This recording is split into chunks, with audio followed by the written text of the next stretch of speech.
to the Reality Check podcast. I'm Zachary Phillips. In today's episode, we're going to talk about fueling positivity. I'm here with my mate, Tanila De Silva. Hey, how you going, Zach? Yeah. So a little bit of a different thing. We'll do a bit of an interview.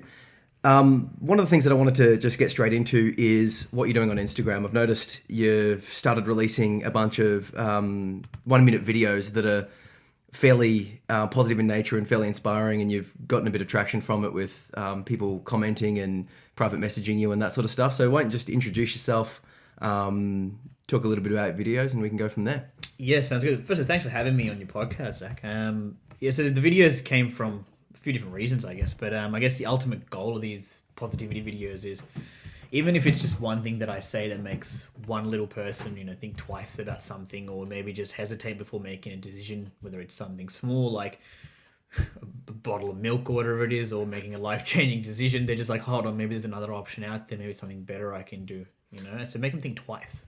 So you want to try and sort of provide a way to sort of cut through the mental state that's happening and sort of get in there with a bit of positivity. Yeah, because I think the biggest issue we have now, from being a kid to studying full-time to uni to work, essentially, I feel like this life is surrounded by negativity.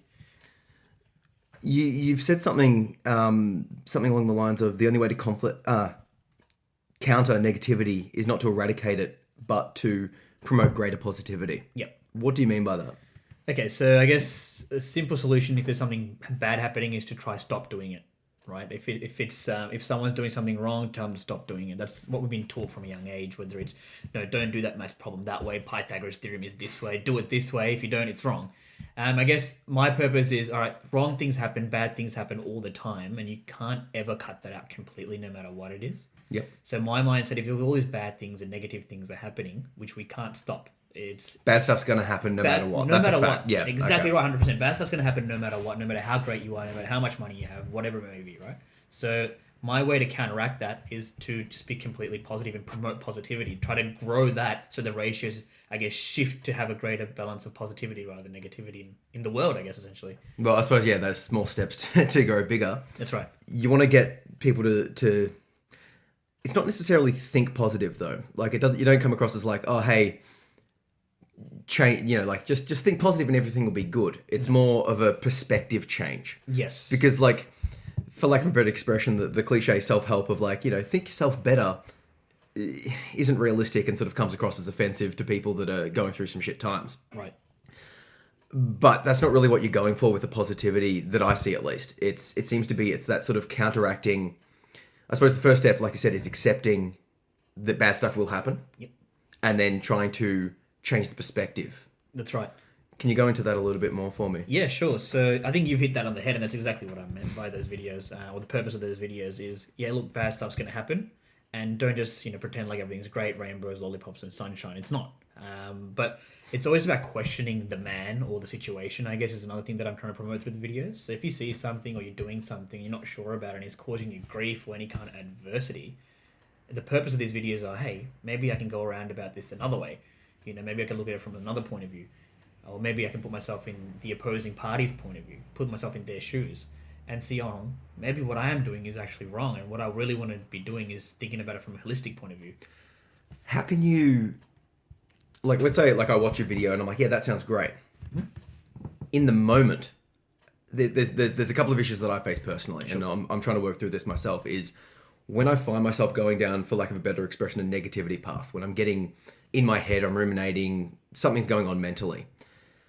It's hard for me in that moment to step back enough to try and implement different strategies. Now, I've got my ideas, which I'll share afterwards as well. But the first battle in my mind to sort of change that perspective is to realize that you have to, because when you're feeling not so great, you sort of get trapped in that sort of process. Do you sort of follow what I'm saying? Yes. So I suppose the question is how do you personally realize that you're going down that path and sort of realize to even take the action to change your perspective, to get into the other person's shoes, to look at what's happening from a different perspective? I guess not one answer is correct for that. There could be multiple different things from whatever it is you may be doing that's not going the way that you assumed it was going to go or predicted the way it's going to go. That could be anything: work, family, friends even, and if these things aren't going the way that you expected it to go, whether it's like, oh, I thought I was going to hang out and have this kind of I guess euphoric moment with this group of people, or whether it's I was hoping to get the results for this at work because I really wanted to hit my KPIs and it's not happening. One or two, yeah, you can understand. That's fair enough. People aren't going to always reach their goals and get everything they want 100% of the time. But if it's consistently happening, then you're like, okay, hold on. There's got to be maybe what's the common denominator, right? And the common denominator in whether I'm not hitting my KPIs at work, I'm not having a great time with my friends, or whether I'm not eating well, is you. So that's when you realize, okay, from a vast range of different things, the common denominator is me. So I guess I got to look at how I'm approaching certain things and how I can change that so I can have a better numerator, I guess, for lack of words. I do agree with that. If everyone's got a problem, you've got a problem. Right? Exactly. Yeah, that's right. I agree. That I still want to just nut down on the specific moment, as in you feel your anger rising, or someone cuts you off. Let's just go like someone cuts you off at traffic, and like you or something bad happens. You get bad news, or in that instant, because like over the long run, I agree. Yep. But in that specific moment that it's happening during, because like there's almost like there's two versions of you. The one that looks back and reflects and sort of can go down that path and sort of analyze. 20/20 in hindsight, yeah. Exactly. But I want to, if possible, can you change the perspective, or what do you do to sort of realize it in the moment? It's hard. Yes.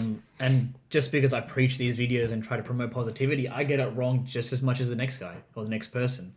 I guess an example I can use is, all right, say you're driving, yeah, Zach? You're driving down the road. For whatever reason, you're in an average mood, right? Like, which majority of people are all the time when they're driving. And someone just cuts you off. They don't signal. They don't anything.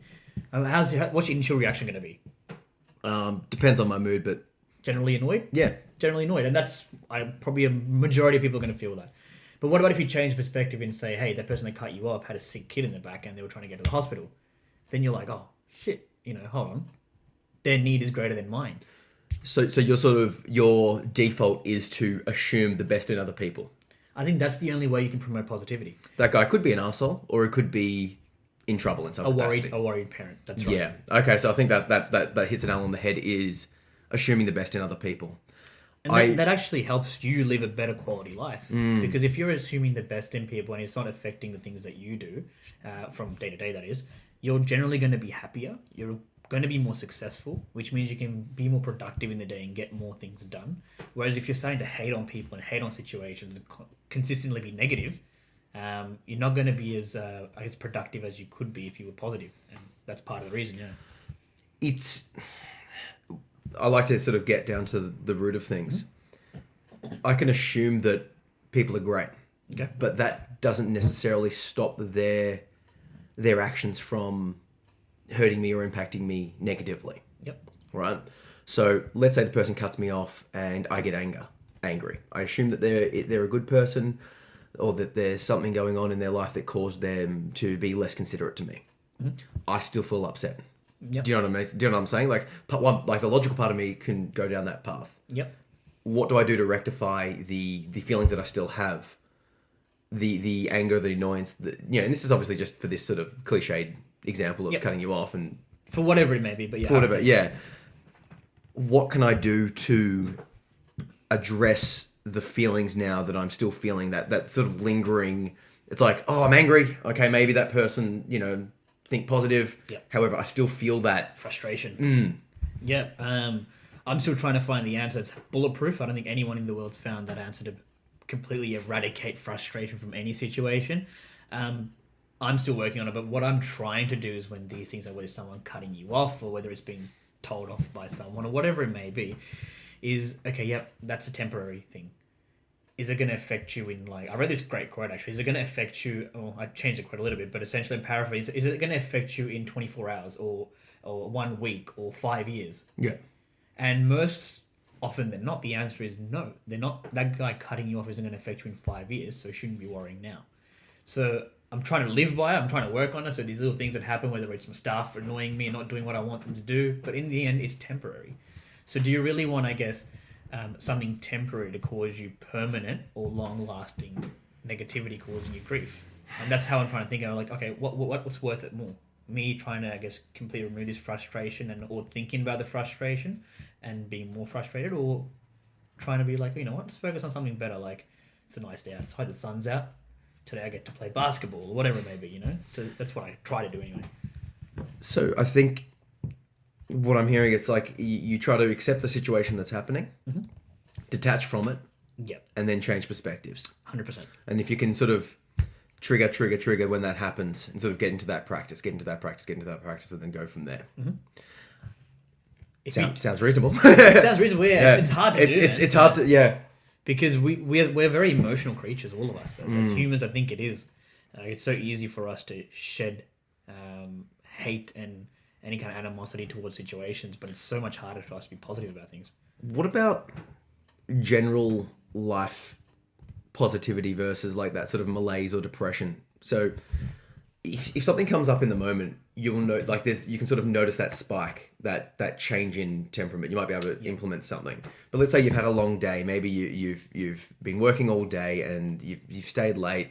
A bunch of stuff's happened. It's like, you know, and that's day after day after day, right? You're going to start trending down. Yeah.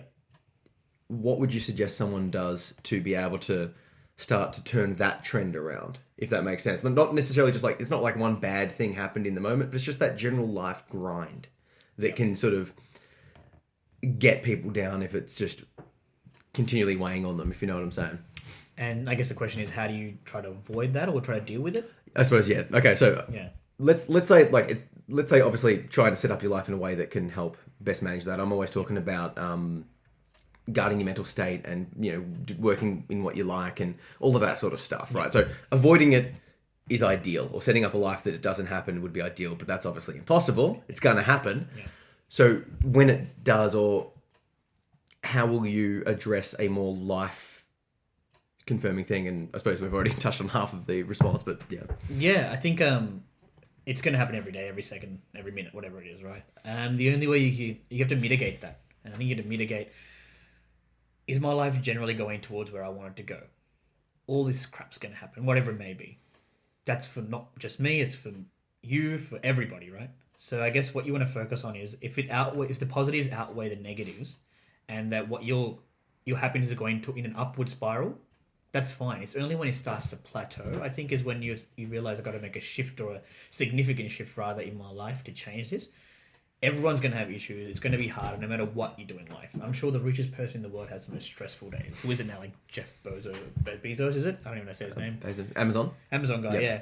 All right. I'm sure even he has crazy stressful days. But in the end, he's working towards his goal. I'm working towards my goal. I wish it was very similar to his goal, but it's not. But, you know, it is. So I guess as long as you're working towards your ultimate goal in a way that your mood, your emotion is just being positively, I guess, trajected, I think that's really all that matters. So you're okay to go through the grind if the grind's got a purpose towards a goal. Yeah, and everyone has to go through crap no matter what. You can't avoid it. Like you said before, you can't avoid it. It's unrealistic to think that you can. It's more like, all right, I want to learn from these mistakes that I make, all these hard parts in my life, so that the next time it happens, either A, I'm going to be able to avoid it altogether, or B, I'm going to be able to deal with it in a much better way. Okay.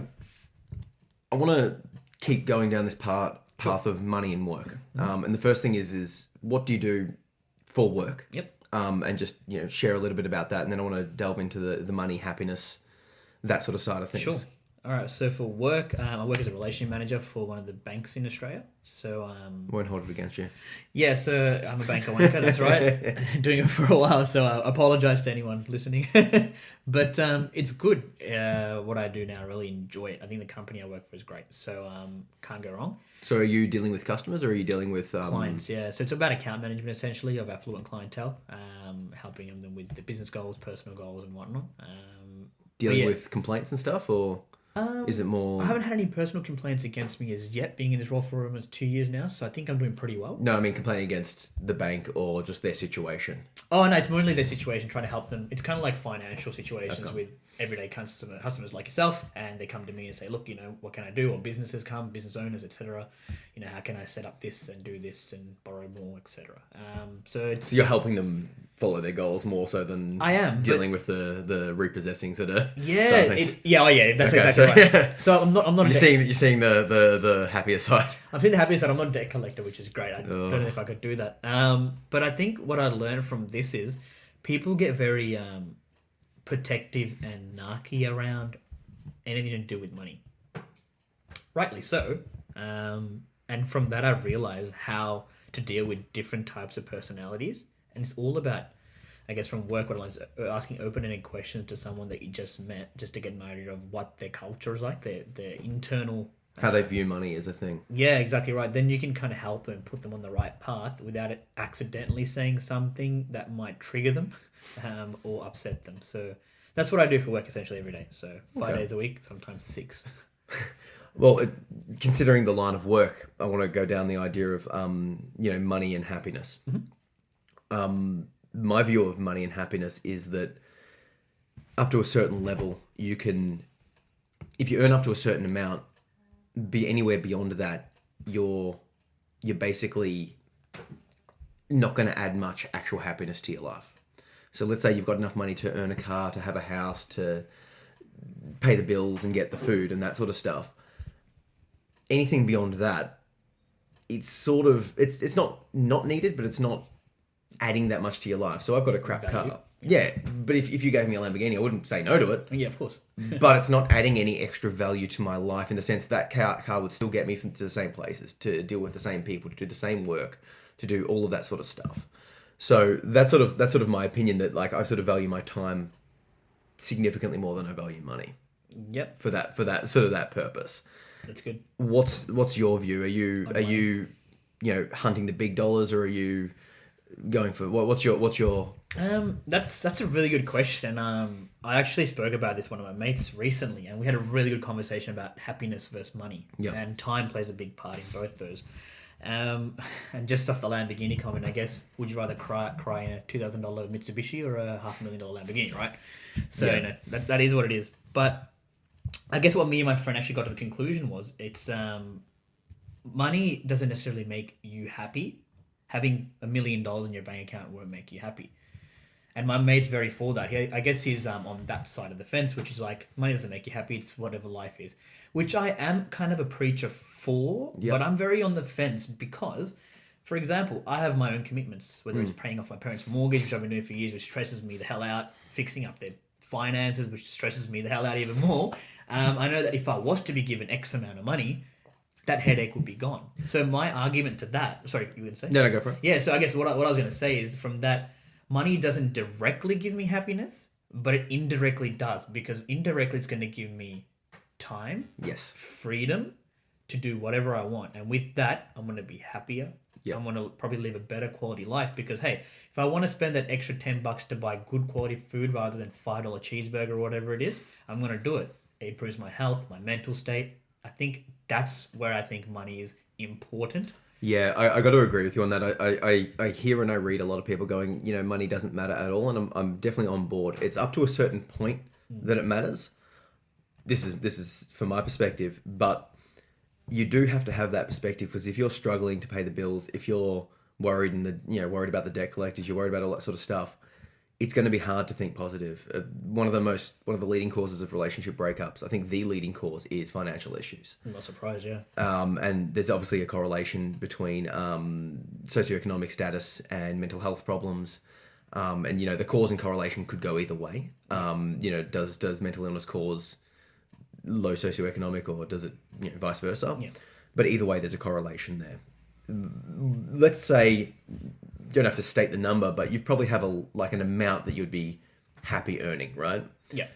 Beyond that, I'm getting the feeling that anywhere beyond that amount of money you'd be happy to have, but it wouldn't, if it came at the cost of lifestyle, if it came at the cost of being able to do other stuff, you would be like, maybe I don't need it. Not worth it. Yeah. Am I sort of right there? Or? Yeah, you're spot on. I think it's a trade effect there.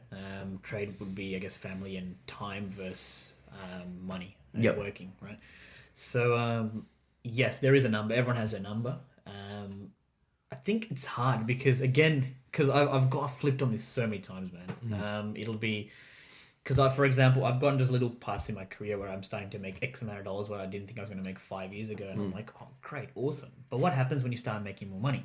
Yep. You start spending more money. Yeah, if you can be disciplined enough to keep your spending habits at the same level as your like income. I found that as well when I started working full time. I saved the same amount as when I was working part time, like literally to the dollar. Yeah, the percentage of ratios are the same. Yeah, like I was lucky enough to invest, get a property based on my ability to earn.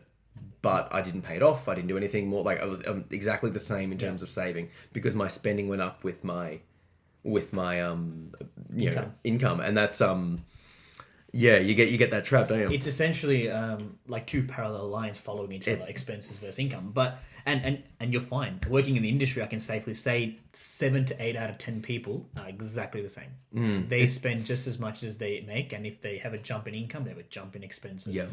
And it's really hard to avoid that. I think I do it quite well now, but even saying that, I know I'm looking back and I'm like, normally I wouldn't have done this, while I was at uni because I can't afford that extra. I can't afford that $40 steak. Like last night, I was meant to go have a $40 steak with my cousin, which I didn't think was going to be $40. Yeah, I hate that.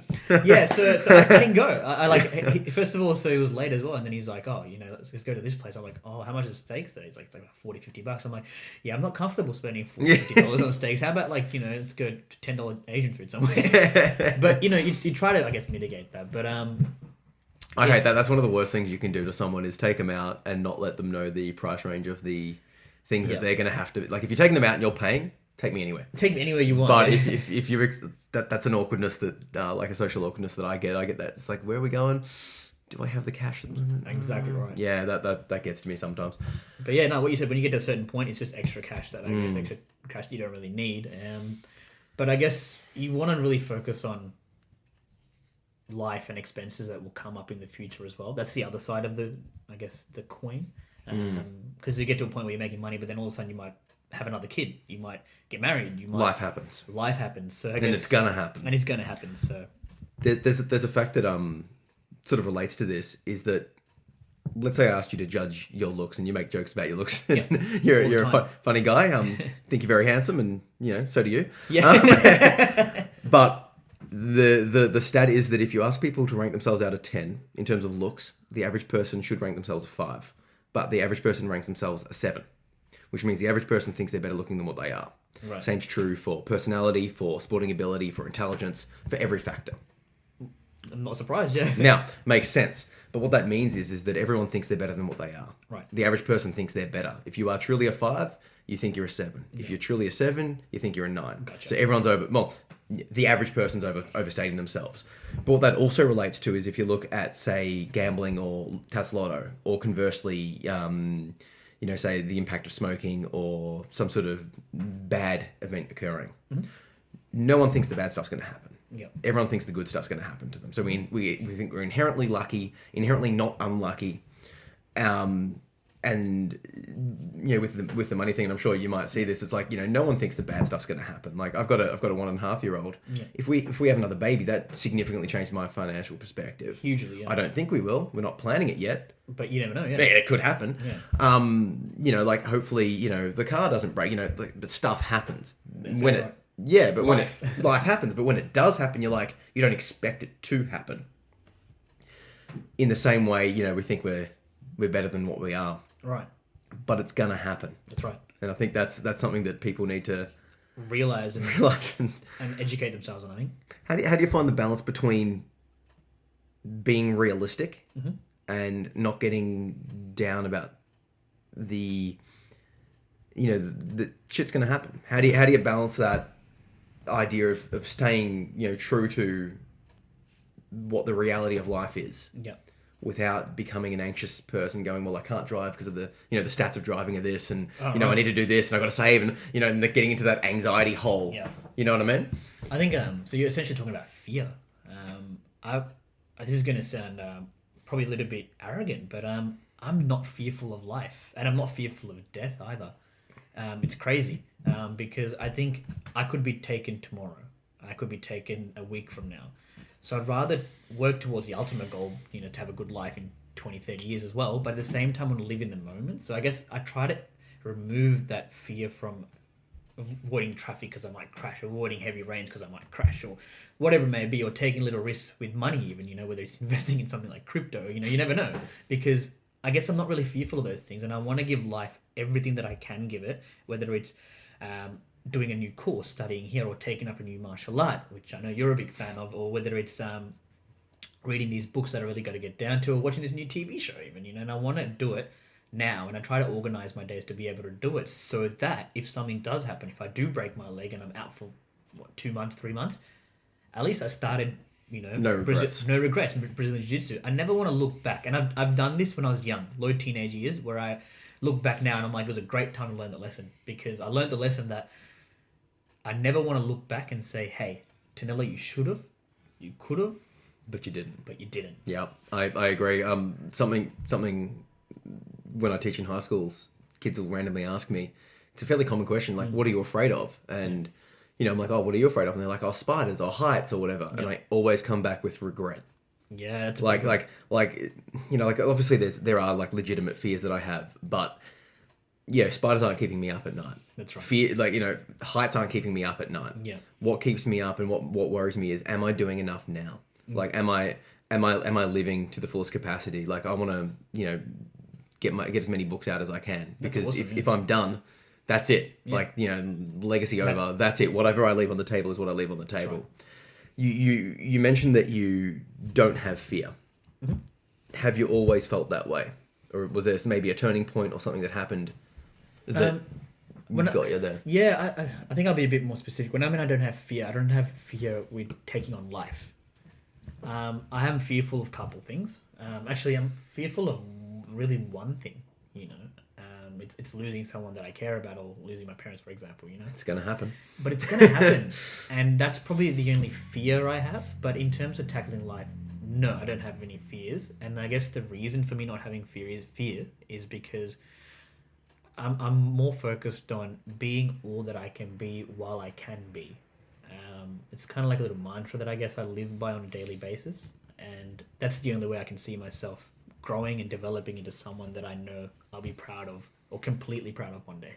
So there was no like defining moment, like some people they're like, oh, I lost my fear when I was in a car crash, or survived cancer or something. There was no like defining moment that was just sort of like gradual, or have you always felt that way of like tackling life head on? I think deep down, I guess we could touch on it now, but I grew up around, I guess, a lot of depression. I was surrounded by depression growing up, not me personally, but around it. Domestic violence as well, and no one knows this. We spoke about this last year, and when you asked me to write that piece, and I was very hesitant because of what people would think, but the first 16, 17 years of my life were pretty crazy. They were pretty hectic, and no one knew, not even my best friend knew. And actually, two of my closest friends only found out last year, February, because I had to leave a little getaway in the middle of the night at 3, 4 a.m. to go back home to look after a few things. So, yeah, so that's what it was about. And I guess that's what I learned from it. Sorry, I forgot where I was going. Has there been how a defining moment? Yeah. So I think recently, over the last couple of years, is when that probably started affecting me. But not that I was thinking about it and it affected me, but I was like, you know what? No. Because shit can hit the fan any time of the day. So I want to do everything I can while I can do it, because I want to set myself up to have the best possible life that I can have. So I guess that's what it was. I think subconsciously from my childhood. And that's pretty much it. I think having a past with depression, being around depression and being around domestic violence, it's a lot more common than people than you first feel. Mm-hmm. And you said a lot of people in your life don't know or didn't know. Yeah, even to this day, people don't know. I feel that, well, at least from my experience, everyone's living in their own bubble of like this was the normal, right? As in, like, exactly what I thought, man. Yeah, like I mean, tell me if you felt this, but like I'm like, my father was a drug addict, drug dealer, right? And I knew that there were some fathers that worked and did regular stuff.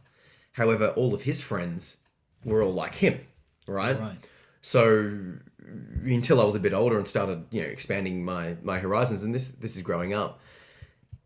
That's just how everyone's was. The all of the dads and mums were separated. It was almost like a norm for you, right? It was a norm because that's what it was, and people hang around like people, right? Mm-hmm. So, and when you're a kid, you sort of accept that how you see things is how everyone does it, Right. And what that ends up happening is that you sort of live in your own little world and your own sort of view, and it's sort of confirmed by a bunch of people. But when you get to be an adult, you start seeing everyone, but everyone's got their own little hidden universes, their hidden pasts that they don't like to share because you feel awkward. Should I bring this up? It's hard. It's mentally draining. You don't want to burden other people, and there's this whole sort of mental thing that's happening. Yeah. I found since I've started sharing that people are able to open up and start talking to me, and like getting back into getting back into their past and sort of letting you sort of accept it from a adult perspective, if that makes sense. Yeah. Like they're able to once I've started talking to people, they're able to start responding back and sort of going, oh, well, I see that you've lived something that I've lived. I've seen that you've gone through something I have. They can relate with you. Exactly. And then like back to the positivity, if they can relate, they can actually start to feel some sort of healing because they're not alone anymore. Right. Do you know what I mean? I agree. And with being around depression, 1 in 5 people currently have mental illness of some capacity, and depression, anxiety is the main ones. And I don't know the stats on domestic violence, but I know that it's scarily high. It's higher than you think, yeah. Higher than you think. Like I look into the stats of all of these sort of things: mental illness, suicide rates, depression, family violence, sexual assault, and that sort of stuff. And there's just the rates of these things are so much higher than you think. And people don't share and don't talk, and they bottle it up. Mm-hmm. If we bring it right back to the start of this conversation, let's say you're dealing with this internal mind frame of like living in your own mind from whatever's happened to you in your past, right? And it can, what happens to you when you're a kid hangs with you, unless you start addressing it, right? So you're in your own mindset, you're dealing with this, you're dealing with this, you're dealing with this, and then someone comes along and is aggressive to you. Yeah. And that triggers a bunch of stuff that has happened from your past, right? Yeah. Now, you're not really dealing with that person, are you? You're dealing with... You're fighting with your previous... Yeah, you're fighting your past, right? Encapsulating it in that person that cut you off in traffic, right? Yeah. You're not giving that person the benefit of the doubt that's probably happening in their life. It's really great that you bring that up. And this is how I tackle those situations. I try to look at everything from a bird's eye point of view, right? So in that situation, or many situations like that, how I think about it is, hold on. I always, first of all, I'm like, there's a good chance that person has another reason, or maybe I might be wrong. And the reason I do that is because I've been the victim before, many times. Of like someone not, like assuming incorrectly about you, sort of assuming incorrectly about me, or for example, growing up, around bipolar and depression and all that, then where I'd be copping this blame as like a 5, 6, 7, 8-year-old kid when it was nothing to do with me, which is, I guess it was a kind of like shedded onto me from people that were suffering, whoever it was, right? And so then I think, okay, so if I treat this person that way, I'm doing exactly what was done to me 10, 15 years ago. Do I want to be that person? And that's really powerful for me, because I'm like, no, every situation, no matter, even if someone comes up to me and says something racist or something, whatever it may be, then I'm like, instead of like getting angry and firing back, I'm like, hold on, let me clarify, maybe I misheard. I think that's what everyone should do. I think having that pause, even if you did hear correctly and they are racist, or what's your background, just to... Sri Lankan, yeah. So there would be Yeah, so I'm a brown boy. So, yeah, I grew up around that. It's fine. In primary school, people... It's fine, but it's not really fine, really. No, it's not fine to be racist, but I think you go through it where people might say, hey, as Rex Hunt once said, Leon Davis was as black as a dog on AFL, right? It's not good at all, obviously, but those things do happen. They kind of shape you to be able to understand, because people just don't understand. Once again, racists exist. You got to accept that. You got to accept it. And that unfortunately sucks. I find this, with veering off topic a bit, like the political correct side of things, right? Yeah. I think there's a distinct lack of acceptance that some people are just not that nice. There's some people will be aggressive. Some, coming from a self-defense background, I will advise women to make sure you're dressing in a way that is appropriate to the circumstances. And I get a lot of kickback from that, particularly from feminist types saying, well, I should be able to do this, should be able to do that. And I'm like, I agree with you. You should be able to do whatever you like.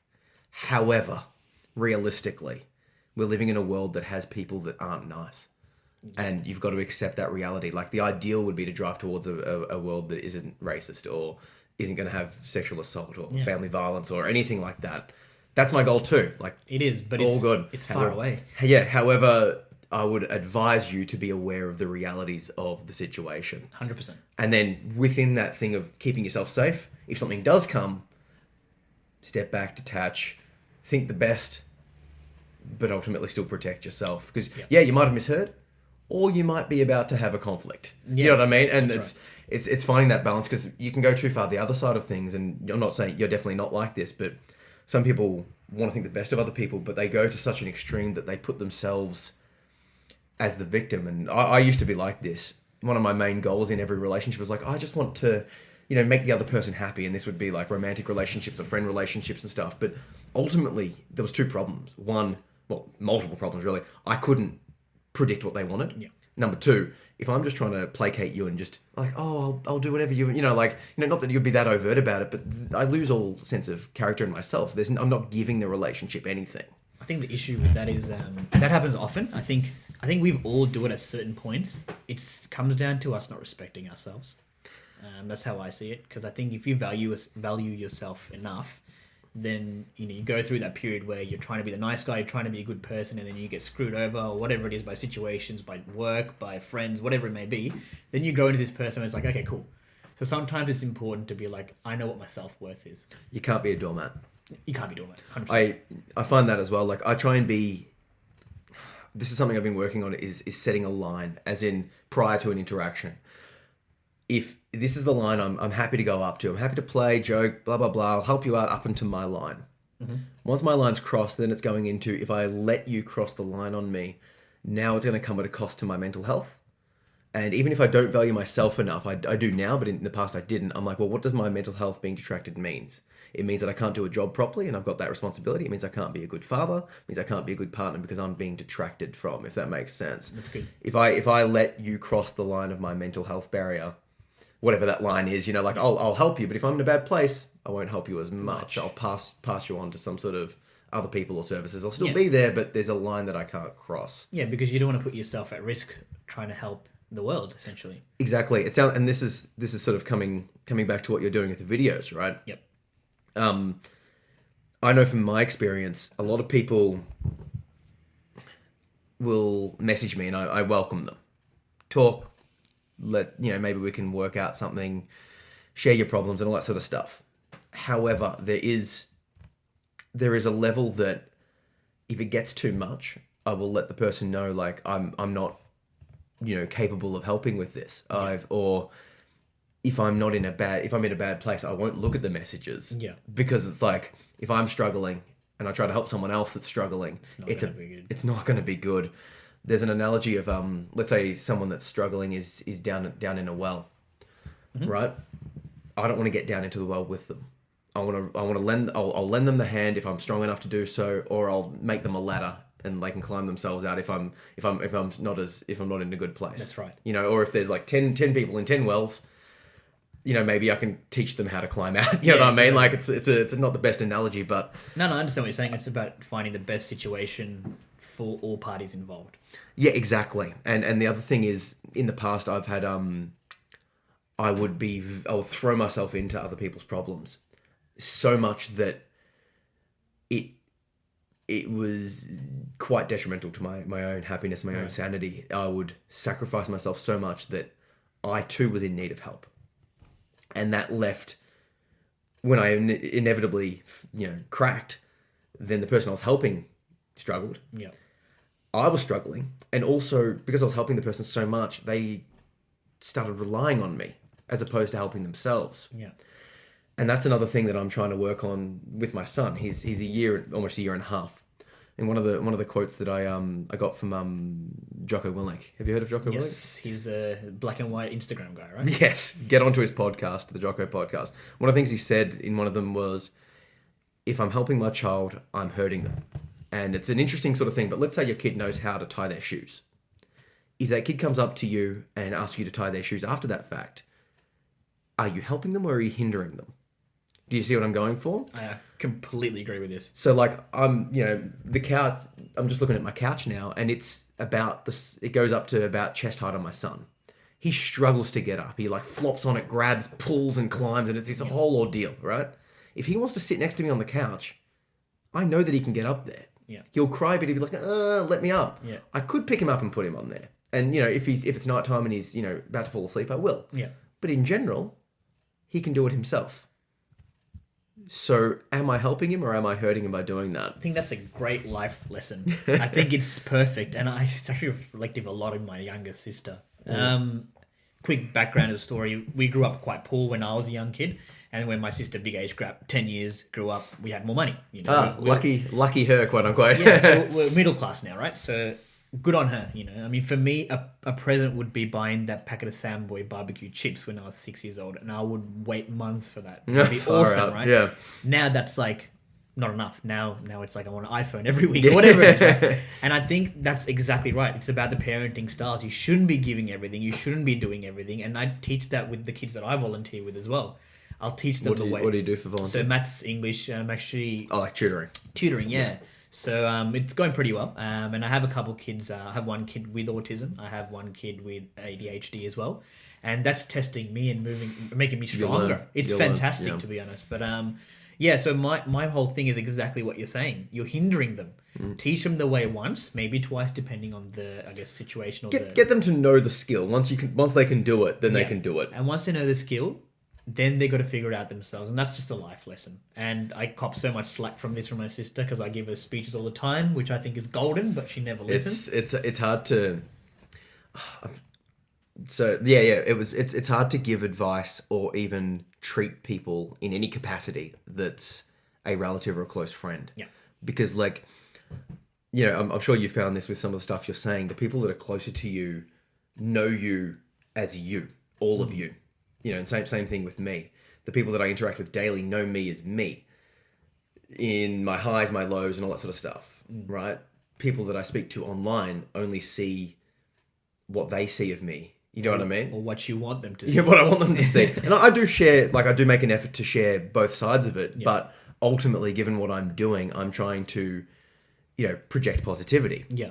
And, I'm trying to be that sort of person as well. But when you're with people that you know and that you're close to, they're like, yeah, but you're my brother, shut up, sort of thing. You know what I mean? Yeah, and close friends, they don't take you seriously because they don't know many things. They don't know what your purpose is. They just might think, oh, shut up, bro, you don't know anything. Yeah. And you just pass it off as a joke. But sometimes you might be trying, and I've been in this situation where I'm genuinely trying to give advice to someone because of my expertise in banking or finance, or whether it's my expertise in, self-defense or whatever it may be. But it might not be taken seriously because this person knows me as the fun, joking comedian rather than the guy that's actually, can help you with your finances or can teach you how to defend yourself, whatever it may be. Yeah, I find that. I suppose it sort of relates. I wanted to know your opinion on psychologists, therapists, counselors, that sort of thing. Do you or have you seen one? And would you recommend other people to do so, and in what circumstances? I actually have seen a psychiatrist or a psychologist. I'm not too sure which one I saw, to be honest, because I was very young. I would have been, not very young, I was about 10. Yep. It's probably around the time that, going through all those things we mentioned before, where my parents, it's probably worthwhile you go see a psychiatrist. So I went, and I can't remember it much. I don't think it helped at all for me personally, because I don't recall it having a positive impact. But I do believe that it can help a lot of people. Having people that are psychologists in the field and even psychiatrists in the field, and a couple of close mates that are GPs, they recommend that it can help with certain types of problems mentally that people have, whether it's depression, bipolar, whether it's even things to do with domestic violence and whatnot. It helps. So I think people should go out and speak to someone they can trust, especially if you're working for big companies in Australia. There's a there's a program called EAP. So if anyone's listening, it's called Employee Assistance Program. Yeah. I've reached out to them previously for myself when work was a bit too much for me. They're good. So the options are always available, and I think you should definitely take the options if they are there for you, because it's only going to benefit you more than it would affect you adversely. Yeah. Yeah. I find that a lot, that it's that taking that first step that stops a lot of people. It's scary being judged, right? Yeah, like this is why I advocate free writing as a starting point. If you start writing down, just free writing, get a piece of paper and just write whatever comes to your mind. Don't worry about editing. Don't worry about grammar. Just get on the page. Mm-hmm. Not that that's a therapy session, but you're basically expressing yourself. It's like why do most religions have a form of confession in them? Because it's the act of just expressing yourself to someone else. It's like releasing your stress, essentially. Yeah, right? like diary writing's good, talking's good, expressing yourself is good, right? The benefit in my mind on an actual therapist is that you're expressing yourself to someone. Ideally they're completely impartial to you. They have no connection to you whatsoever other than through the therapy. So there is that obviously that feeling about the judgmental stuff, but they will move. They can, because they're that third party, they're not really that directly close to you. Yeah, and I feel like the best thing with that is they're going to tell you black and white. They're not going to beat around the bush. Some do. Some are not so good than others, but if you find a good one, you'll find one that it suits your personality style. I guess that's actually, you know what? I stand corrected. You're right. That's right. You got to find the right one. So some people, like, I'm fairly a direct person. So when I'm talking to people that I work with or anything, it's just like, tell it to me straight. Let's not beat around the bush. Like, I'll tell you about being as honest as possible after this, but I want directness. Yeah. So I'll be like, hey, what, to the psychologist, I'm like, yeah, like, this is my problem. What can I do here? Bang, bang, bang, tell me. And the psychologist I was starting to go down a path, and she's like, I'm just going to stop you here. You're doing this thing again. And like in the past, psychologists would just let me ramble for waste half the session on the same rumination, the same, like she recognized the sort of typecast of a thought that I was having. And rather than go through that whole thing again, just cut me short. And I'm like, oh, thank God, you're so right. She cut me short, told me, think of this, and bam, that style works for me. Exactly. So I guess you got to find someone that clicks with what you're after. Yes. However, other people might feel offended or insulted or not listened to. You're spot on, because I'm the same boat as you. I don't want to give it to me straight. Give it to me straight. Even my boss, I say, hey, look, this is what I'm doing wrong. And I know I'm doing it wrong. So is there anything else that you want to add to this? Yeah. So I tell him what my problems are before he knows where I'm lacking. But you're right. Give it to me straight. People are they prefer that sugarcoating sometimes. I'm not saying it's a bad thing. I don't mean no. It's just a personality difference. It's a personality difference. I look at it as like teachers in high school. You had teachers you loved and teachers you hated. But some of the teachers you loved were hated by other people, and vice versa. Yep. So if you do go and see a therapist, and the first one sucks and they're not helping you, see someone else. If you've seen the same therapist for ages and you're not getting the results, change therapist. Why are you going, right? Yeah, but change therapist. Yeah. It's like people see a physio and they're still injured and sore after a year. It's like, maybe your physio sucks. Exactly right. Yeah. Just because they're an expert. Like, this is something that I've learned, around that sort of 25 plus years old, and I'm now 30. Yeah. I started to realize people are just people in the role of whatever, right? You go to a bank manager and you're like, oh, I'm seeing a bank manager. Yeah. You're just a guy. Do you know what I mean? Like, he's not a professional bank manager for Zachary Phillips. He's not a professional bank manager for Tanila De Silva. He's a professional bank manager for people. So that's what and same with a psychologist, same with a physiotherapist. They're just people. They're just people, professional in what they do, but they're not professional Zachary Phillips helpers. Yeah. Tanila De Silva helpers. So I think we've got to understand find the one that you find. Exactly right. Just on the honesty thing, I try and be as honest as possible. So with my wife Maria, if she asks me, does my butt look big in this? And it does, I will say yes. If she's like, does this look good or whatever? And it's full honesty here. It does get a little bit heated sometimes. Yep. However, she's learnt to, if she wants my opinion, she'll ask for it. But if she wants my compliments, she'll be like, can you compliment me about what I'm wearing? That's good. And it sounds like a weird thing to do, but I think it's better, because what it ends up being is that I hate the idea of having relationships in which you don't know where you stand. Right. So that game playing thing of like, oh, hey, what do you think about this? And you're like, do they mean this? Do they mean that? Do they mean it? I just want to avoid all that crap and go, this is the truth. Yeah. And, this is what I need. This is what I want. So if I need comfort or a hug, right, I will ask for it. rather than sort of playing that game of like, oh, please help me. Because she's not a mind reader. I'm not a mind reader. If she wants a compliment because she feels like she needs it, and obviously I'm not, this sounds like robotic. I'm not going to be like, oh, you look, shit every time. Yeah. It'll be more like, I'll still offer, be niceness and kindness. But if I'm asked something, I want to be as direct as possible. And I expect that directness back because it just saves a whole lot of mental Back and game. forth as well. Yeah. And particularly in the workplace, it's like, hey, this is the problem we've got. Okay, this is the issue. Just directness. Do you... I'm going to play devil's advocate to that. The funny thing is I'm 100% with you on this, and me and my partner have heaps of fights about the same thing. Me and my parents don't get along well because of the same thing as well, because I'm all about directness, they're all about sugarcoating and trying to do everything, See, just before you go on with the devil's advocate, I had that, but now it's starting to get to the point where people are like, oh, hey, tell me your opinion on this, because they know I'll give it to them, if that makes sense. Anyway, go on. Yeah, so I guess playing devil's advocate to that is... actually not really devil's advocate, but I'm going to ask you, why do you think some people prefer to have everything sugar-coated or handheld the whole way through? I think that it feels nicer. Yeah. Like, same thing with my kid. Archer. My son. I've shared that with people, and they sort of like, picking him up on the couch versus him doing it. And they're like, oh, that's a bit mean. Like, say, like I'll give him a piece of food and he'll just, like we've just been giving it to him and he can put it in his mouth. It seems harsh, but it's actually nicer in the long run.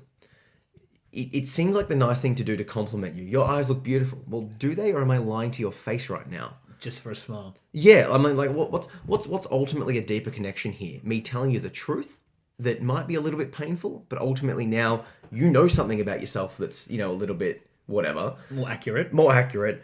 And I've not lied to you. Yeah. Like, I think that people are so worried about offending everyone and saying all this sort of stuff that it's like, you want to like sugarcoat, baby-proof, cellophane wrap around everything to hope that, it's not realistic. And like, let's say like, I put out like, I'm almost finished with my next book, How to Get Your Shit Together, self-help book. And it's going to be a bunch of different chapters, a bunch of other stuff. And the first person I get to read it is Maria, my wife. Of course. And she'll read through stuff and she's like, this is good, this bit sucks. Yeah. And she's like, oh, I don't want to offend you. I'm like, no, be harsh. Rather you than 10,000 people, This is exactly my point. Like, if she can go, this, you need to fix this bit. This bit is rambly, this bit is this is that, whatever. Now I know.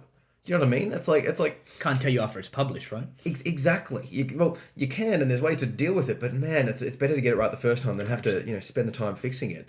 I want realistic, real, down to earth, just truth, because it just helps the situation. I think it comes down to saving a lot of time, and mental duress, and unnecessary mental effort, I guess. So yeah, no, that's fair enough. And it's easier to have this conversation because we see eye to eye on this.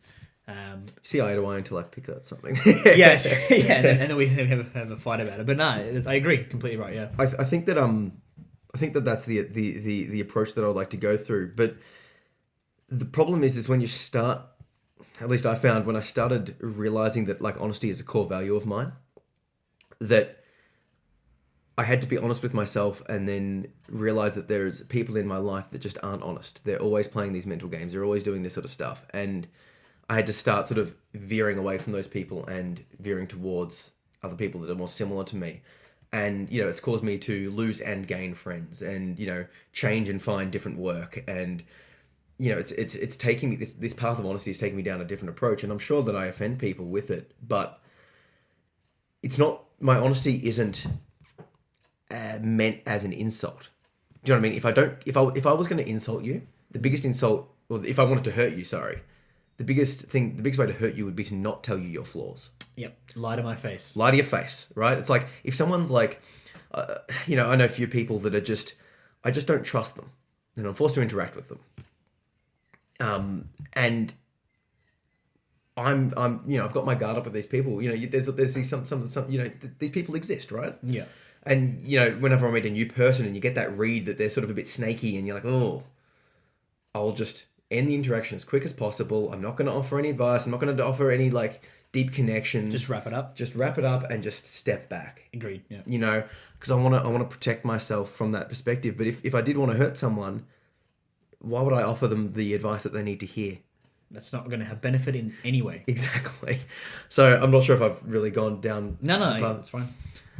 Agree. Let's wrap it up a little bit. I just want to ask you a couple of quick questions. Go hit me.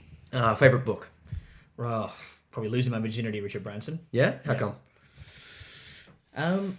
Because you're a banker and like money. No. well, I do. I think I've realized I like the idea of making money rather than spending money. It's weird. Well, But anyway, it's just a game. it's just a game, right? Yeah. I like the book because I read it years I've ago. got it in my bookshelf, meaning to read. I'll read it now. Yeah, I read it years ago, and then I didn't really pay attention to it. I kind of like skimmed through it because I was during my Harry Potter reading phase as well. So, but then I read it again probably maybe a couple of years ago, and essentially what it showed me was that, and also his book Screw It, Let's Do It. They kind of go hand in hand. I've got that as well. I haven't read that. It's a short one. You should read that one. No, I've got them both. I'll get onto it and I'll let you know. Yeah, so read it, and then what I got out of it was, if I want to do something, don't count on anybody else. If I want to take a risk, mitigate my risk, no matter what it may be, look at the pros and the cons. If they outweigh the cons, the pros outweigh the cons, Do it. do it. Nice. If you lose, you won, because it means you're going to lose less later in life. I like that approach. Yeah, I like that approach. And that's a with lot. money, family, friends, my fuel positivity videos, and Tanila's thoughts. But yeah, everything. I want to get into. We'll summarize what you're doing online just at the end of this. I just want to just another one favorite movie as well. Oh, favorite movie, Gladiator. Why's that? Great movie, but yeah. Great movie. I don't know. I just fell in love with just. I really like the war kind of aspect of film, especially that old school kind of war, and I just love Russell Crowe's performance. To be honest, It's a good movie. it was just powerful. Like, and actually, the other thing was me and my dad watched together when I was about. I can't even remember. I would have been like 10 maybe. The bonding. It was just one of those, like, me and my dad's my best friend. So, you know, just that bonding is something that triggers, and I'm like, oh, good times with dad. Nice. Get into it. Yeah. Yeah, it was just awesome.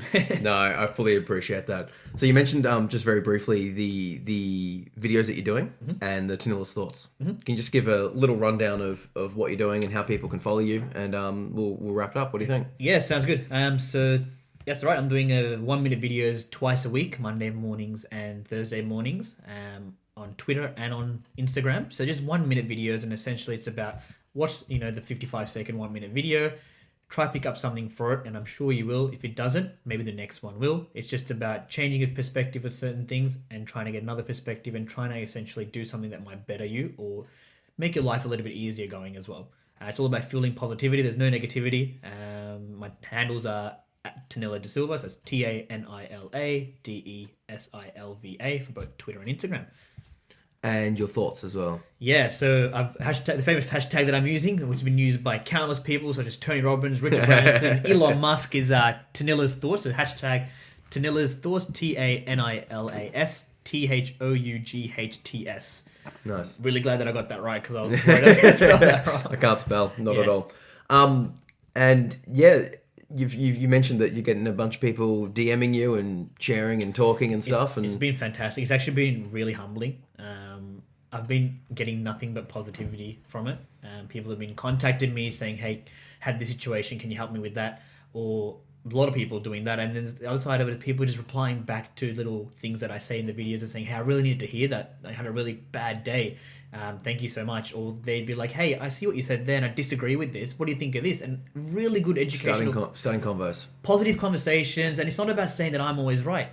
Good chance I'm wrong. Tell me about it. Let's have a chat. Not in a negative way. Let's try educate ourselves and educate each other to have a better, I guess, life. That's what it's about. So everyone that's been sending me DMs and commenting, keep it up. It motivates me to do more, and I'm hoping I can help you guys too. I love it. Thanks for coming on. No worries. Thanks so much, my friend. Done.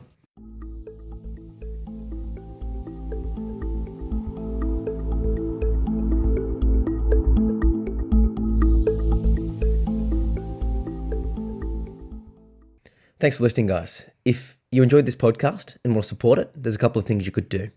The best thing would be to review and recommend it to someone. So wherever you're listening to it, on iTunes, Stitcher, or wherever else, click that review button, give it 5 stars, and write a little review. That's one of the best things you can do. if you want to help me a little bit more directly, you could recommend it to someone. If you think someone would benefit from what I'm talking about here or in any of the previous episodes, send them a link, or just recommend them to check out what I'm doing here. If you want to help me a little bit more directly, you could help me out by checking out some of my books. That could be found at zachary-phillips.com, or by considering to contribute to my Patreon. Patreon's a way for people to help content creators get more content out. And all I'm asking for people to contribute is $1 per month. If you contribute $1 per month, it won't come at that much of a cost to you. It'll almost not be noticeable on your end. But on my end, it would really make a massive difference, because a lot of little small contributions would add up to something big on my end, which means that I would be able to dedicate more time to interviewing people, making more podcasts, writing more books, getting more blogs out, and that sort of stuff. The more support I get, the more that I can keep doing this sort of stuff and giving back to the community. So head it out, check it out, and if you're not already, please follow me on social media at Zach P. Phillips. I'm on Twitter, Instagram, Facebook, Pinterest, Vero, a bunch of other places, just all with that same handle at Zach P. Phillips. And yeah, if there's something you want to talk to me about or something to message me about, or you want to follow up with anything we've spoken here, hit me up on social and let me know what you think. Thanks.